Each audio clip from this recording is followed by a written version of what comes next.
Afternoon, everybody. It's Melinda Jacob, cellular release therapist, clinical hypnotherapist, empath, intuitive.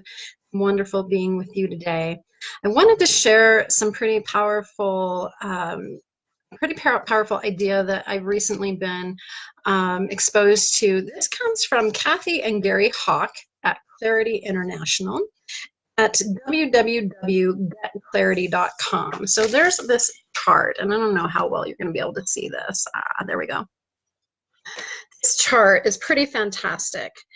And below this line here at the discomfort and confusion are feelings that we tend to fall into that are not really energy supportive, not life supportive. And above them are energies that we can move into that are actually more sustaining for energy in life. It's a lot like the Power versus Force from Dr. David Hawkins, who talks about frequencies and vibrations. This takes it into a little different idea, and I just found this so useful and helpful. Now, I really want to let you know I haven't studied with these people. I just have this chart, and so if you want more information, please go to them. But what I love about this chart is that as I've been stepping into caring for my mother through her illness, and thank you all for your prayers. I appreciate it. She's stable and getting stronger, so that's great. But I find myself falling into some difficult places. And so 2 days ago, I talked about resting into trust and coming out of fear. And so that was directly from this chart, because fear and trust directly oppose each other. I want to talk about the martyrdom and overdoing, because I know so many people who are in that kind of overdoing, over caring for, and feeling the martyr of, oh, look at me and everything that I'm suffering through. And what's the flip of that? So coming out of overdoing is finding ease and effortlessness. The martyrdom is flipping from that is coming into self-esteem. So I want to talk about coming out of have-tos and shoulds and getting to the get-tos and I deserves. That's the flip, coming out of martyrdom, moving into self-esteem. And so I wrote this down today. Let's show you this, see if you can see that. And I invite you to do this exercise. It's really powerful. So I'm just taking you through the first 2 hours of my day today.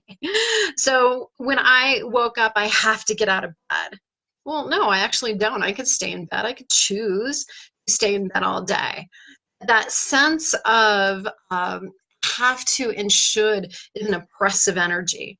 It doesn't feel good in my body. It doesn't feel good in my mind. It doesn't feel good in my heart. So how can I begin to change that thought in a way that puts me into different vibration? And so it's about I get to, or I deserve. So get out of bed, I have to get out of bed is to really recognize that this day was given to me as a gift, and it's my gift to use as I need and as I choose. So I get to enjoy the gift of this day. Regardless of what I do with it, I get to enjoy that. And so the next thing is oh, I have to, I should get going. And what I instead chose to do is sit and watch an episode of RuPaul's Drag Race All Stars.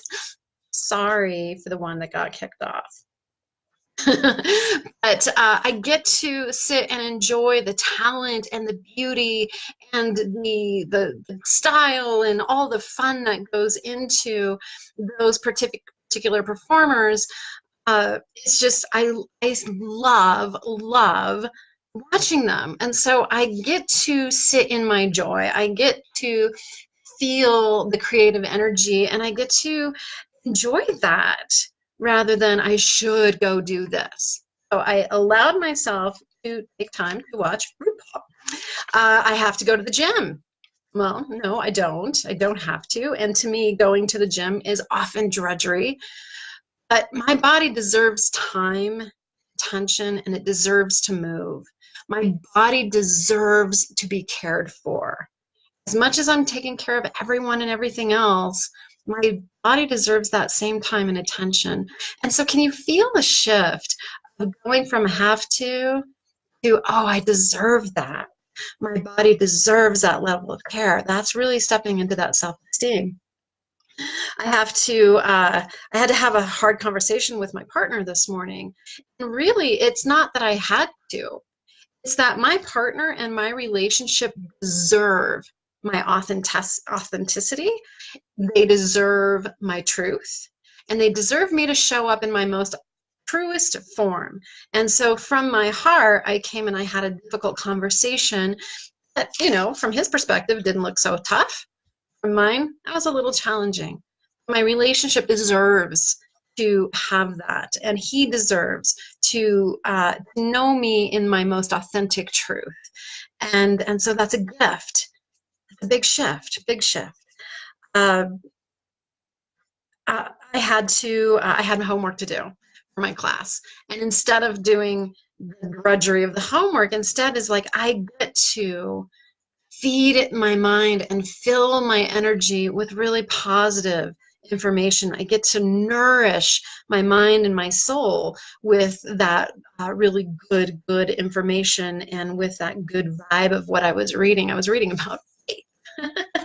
And so I deserve to be immersed in uplifting knowledge and information and vibration and energy. I deserve that. My mind deserves that. My spirit deserves that. Suddenly homework's not such a drudgery when I'm doing it from that place of deserving. And the last one is I had to see clients today. I've had a hell of a week and I am tired today. I do have energy to see clients. And going into seeing clients that way, oh, I have to see clients, that's not the energy I want to take into my sessions at all. And so what I realized is that I get to share my unique gifts of healing and insight, of understanding and compassion, that I have in this opportunity with people today to share that. And that's something that I get to do. That's my gift to the world, is to share that. And so rather than the drudgery of, oh, I have to go see clients, it's like, no, I get to share that. And they deserve me to show up in a particular way. And so it's really my responsibility for myself, for them, to shift that energy. So the question to you today, my beloveds, is where are you shooting on yourself and having to on yourself, putting yourself into that place, into that frequency of martyrdom, or maybe feeling like a victim or unappreciated, or some of those lower, harder feelings? How can you begin to turn it? How can you begin to shift and turn that energy and what you think about it, and how you approach your day, how you approach your life, how you approach your partners and your loved ones? How can you shift that in a way that allows for a higher vibration? So powerful. So I invite you to do this. Make a list. I have to, and I get to, or I deserve to. And write it down. It was really cool to see the energy shift as I realized the gifts of each one of these things that felt burdensome at the moment. So I wanted to share that with you. I wish you a very, very good day. Many blessings to you all, and I will talk to you soon. Take very good care of yourselves and your hearts. Go softly, gently into yourself with love and compassion. Talk to you soon. Bye.